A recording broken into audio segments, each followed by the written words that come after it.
This video is on sigmatropic rearrangement. Now, if you know your Greek, you will easily know what this is all about, but sigma stands for the sigma bond, of course, and then tropos is Greek for change. Hence, this is all about the sigma bond changing position. Now, of course, this is a pericyclic reaction, so this is not just any random sigma bond moving. It is a sigma bond within a cyclic system being shifted, such as in this example.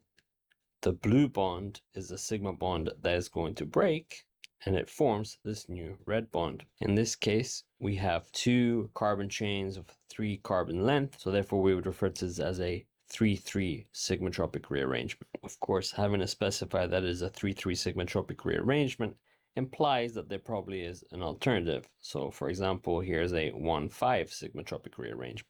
By all means, these are not the only sigmatropic rearrangements, but it's useful to know them. However, there are two named reactions that we do need to know that are directly sigmatropic rearrangements.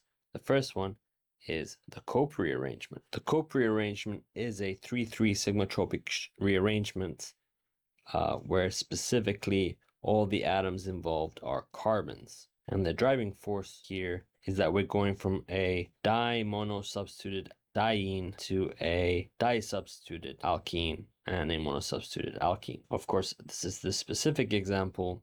If we had different carbon chains and structures, we would probably get different variations of a di-substituted or monosubstituted alkenes, or even higher substitutions.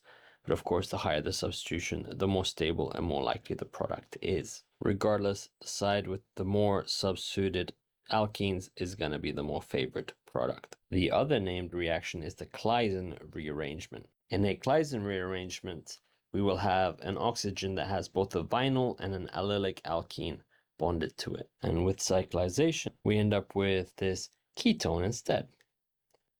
This reaction strongly favors the ketone, as the carbonyl is more stable than the carbon-carbon double bond. Now, this reaction, as seen, is not the most useful, unless you're trying to make that molecule, but you will encounter it more in aromatic ethers, especially allylic ethers, which you can rearrange to get an ortho-substitution product. For example, in this molecule, it can do a Claisen rearrangement. Of course, this breaks aromaticity, which will cause tautomerization to occur, giving you the phenol again to regain the aromaticity. These reactions can be extremely useful, especially if you want to have a controlled rearrangement with heat or light, and you get very good regioselectivity.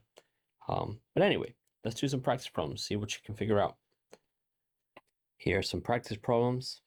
You may pause now.